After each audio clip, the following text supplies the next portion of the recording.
বা পীর সাহেবের ছেলে রাজনীতি করবে, এটা আমাদের জন্য পছন্দ না। পীর সাহেবের ছেলে যদি স্টেজে উঠে বলে আবাস যোজনার যারা চুরি করছে তাদেরকে ডেকে নিয়ে কোর্টে তাদের সাথে বুঝে নেবো, সেই জন্য রাগ হয়ে যাচ্ছে। পীর সাহেবের ছেলে তৃণমূল জিন্দাবাদ যদি বলা যায় তো তখন গুড পীর সাহেবের ছেলে। আর পীর সাহেবের ছেলে তৃণমূলের এই অন্যায় অনাচারের বিরুদ্ধে কথা বলি, পীর সাহেবের ছেলে কেন রাজনীতি করবে?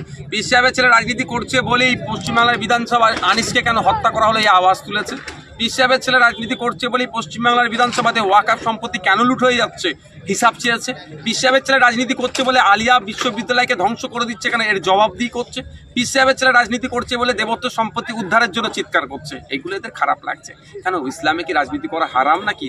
ধর্মে তো হারাম নেই, অবৈধ নয়, সংবিধান আমাকে পারমিশন দিয়েছে। সুতরাং কে কি বলছে ভেঙে পড়ছি না। আচ্ছা, আমি এতক্ষণ বক্তব্য দিয়েছি, আমার এই বক্তব্যের মধ্যে একবারের জন্য আমি বলেছি কি যে আমি ফুরফুরা শরীফের পীর সাহেবের ছেলে, আমার সেই জন্য তুমি আমাকে ভোটটা দাও? আমি তো একবারের জন্য আমি নিজের আমার বংশ পরিচিতিকে সামনে রেখে ভোটটা চাইনি। আমি মানুষের কাছে যুক্তি তর্ক দিয়ে যুক্তি দিয়ে প্রস্তাব রেখেছি, মানুষ যদি গ্রহণ করে আমাকে দেবে, না গ্রহণ করলে কোনো অসুবিধা নাই।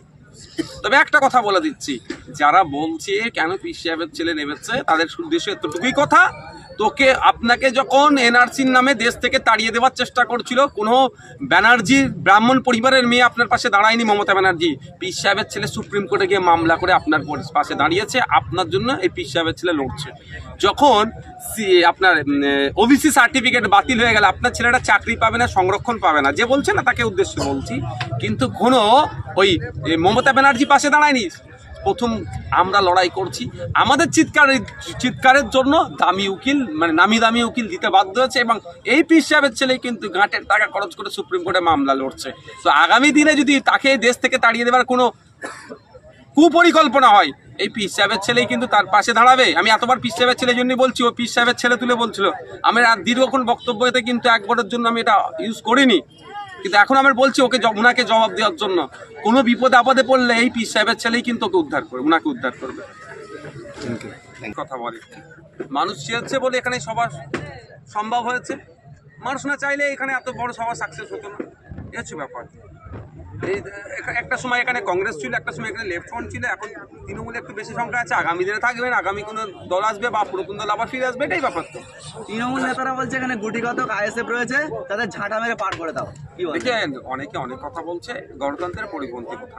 যে নেতাগুলো এই কথা বলছেন আমি তাদের উদ্দেশ্যে বলবো এগুলো বলা বিরত রাখুন। কারণ হচ্ছে আপনি যখন ফেসে যাবেন আপনার দলের ঊর্ধ্বতন নেতারা কিন্তু আপনার পাশে থাকবে না। যেভাবে বড় বড় নেতারা বিভিন্ন কেসে ফেসে গিয়েছে, শাহজাহান শেখের মতো নেতাদের পাশে আর দল দাঁড়াচ্ছে না। আপনারা এই ধরনের গণতন্ত্রের পরিপন্থী কথা বলবেন না। আপনার যে দল ভালো লাগছে আপনি সে দল করুন, আপনার দলের হয়ে আপনি প্রচার মিটিং মিছিল করুন, কিন্তু এই ধরনের গণতন্ত্রের পরিপন্থী কথা বললে আপনাকে কিন্তু ফাঁসতে হবে। তৃণমূল কংগ্রেসের নেতারা বলছে আমরা গণতন্ত্র মেনেই রাজনীতি করছি, যার জন্য আইএসএফ ঘুরে বেড়াতে পারছে, কি বলবেন? যখন ব্যাপারটা যদি কথা বলে, আমি তার উল্টো একটু বলে দিই, অসুবিধা আছে। আমি এতটুকুই বলবো, আপনাদের গণতন্ত্র মানে কি? আবাস যোজনার নামে 30,000 টাকা তোলা? গণতন্ত্র মানে কি? মিথ্যা মৎস্যজীবী সাজিয়ে মৎস্যজীবীদের যে অধিকার সেগুলো হরণ করা? গণতন্ত্র মানে কি?